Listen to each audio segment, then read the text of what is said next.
Hello, BookTube. I've got a fun tag for you today on Tag Tuesday or Tag Wednesday if you're like me. This is the I Dare You book tag. I've seen this go around. This has been around for at least 8 years. I do remember it coming back around. This tag's been around for ages. I don't know who created it, so if you know, put it in the comments so I can credit them. But yeah, this tag's been around for ages, and I've always wanted to do it. And I'm like, oh my god, now that it's getting like this next, big win, I'm like, I'm joining in. So let's start. Number one, what book has been on your shelf the longest? And I'm gonna say this is in terms of I haven't read yet, and those two books are easily The Divine Comedy and The Aeneid by Virgil. I just haven't gotten to those books yet. I've done a lot of ancient classics and around that time period. And I've read so many books that, those two works have influenced and everything, but I just haven't gotten to them yet. I've done The Inferno and as a teen, and for some reason I never kept going. I own two translations of the Divine Comedy. I have the Longfellow and the Mark Muser as well. So I'm like, I need to get to it. But then it's kind of iconic that I've read a, a decent amount of books from that time period and just haven't gone to like the two biggest books um from that time. I've literally read City of God twice and still haven't read Dante. So those are probably the two longest. Number two, what is your current read, last read, and the book you'll read next? I'm not in the middle of anything right now, but my last read, which I done yesterday, was True Betrayals by Nora Roberts. This is a standalone like thriller set on a farm with horses, and it was really lovely. It was a reread for me. I read this first as a teen, but because I'm part of Peace Love Books, her Nora Roberts book club, I want to join in, and so that was a book for the month, and so I reread it, and it was very lovely. In terms of what I'll read next, I've got two new releases coming up that I want to do. Last First Kiss, I forgot the author's. I didn't write down the author's name. You'll see the cover of it because you think it is a Christmas cover because of the colors, but when you realize it's not. And then A Spell for Drowning by Rebecca Fierro. Oh, that's not how you say it at all. But those come out on the 27th, so I want to do them when they be released. Three, what is a book did everyone like but you hated? Um, I don't know. There's so many. um, I'm just gonna say, um, I have to look at my shelves. You know who these authors are. You know my thoughts. Four, what book do you keep telling yourself you'll read and probably won't? Well, I don't want to say won't because I want to get to them, but we'll just say that's Dante and Virgil still. Five, what book are you saving for your retirement? I am not saving anything for my retirement. That is so far in the future. Like, literally, I may not even live that long, but like, why save it for so long? I don't get it. So, no, I'm not saving anything for retirement. Six, last page. Read it first or wait till the end. I've never been someone that reads those last page first. That's such a weird thing. I never got it, so I don't do it, and I am judging when if I see you do that. Eight, which book character would you switch places with? None, because they're fictional. Nine, do you have a book that reminds you of something specific in your life? A place, a time, or person? And I do have a contendant here. My best friend who absolutely hates Frankenstein. Absolutely think it's the worst book they've ever read, and they because I love it so much, and so they annotated it to me with all their hateful notes. It was so funny, and they sent it to me, and it's one of the most prized books I own. But that reminds me of a person, and it's such a lovely gift. And I do flick through it every now and then because it's so funny. 10. Name a book that you acquired in an interesting way.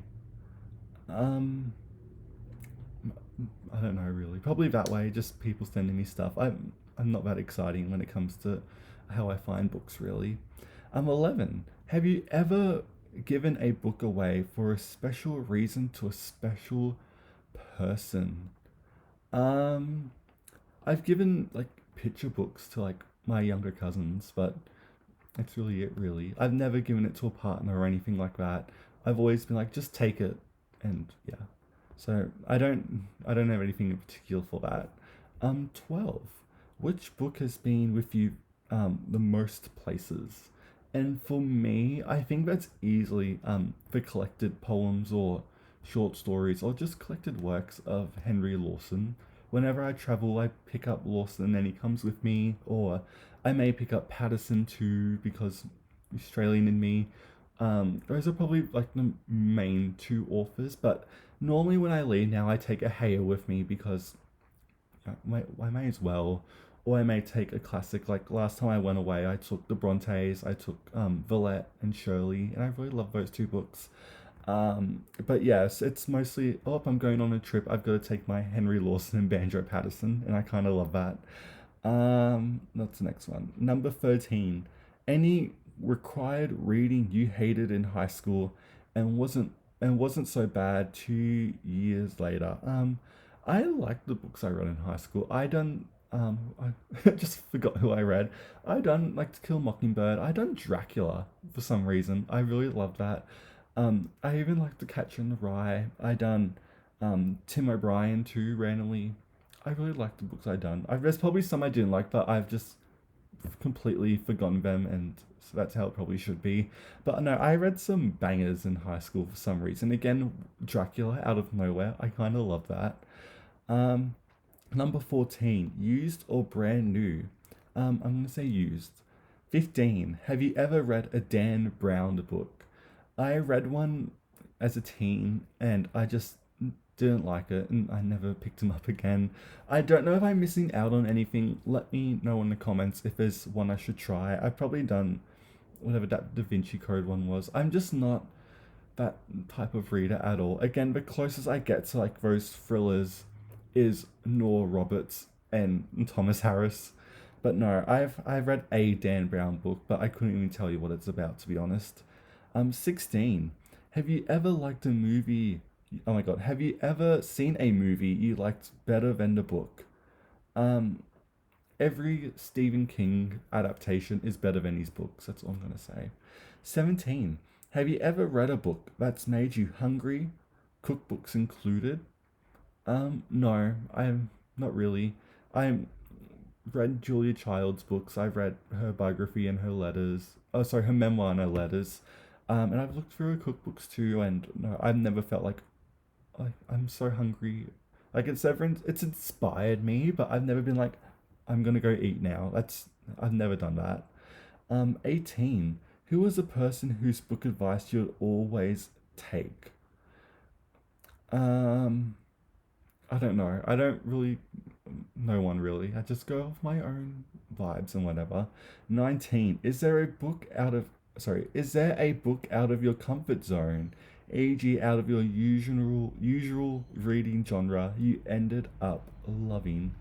Um Robin Hobb, Realm of the Eldlings. I need to keep going in her Soldier Son Fortune trilogy or whatever that is. I read the first book about, oh my god, like 4 years ago, and I never kept going.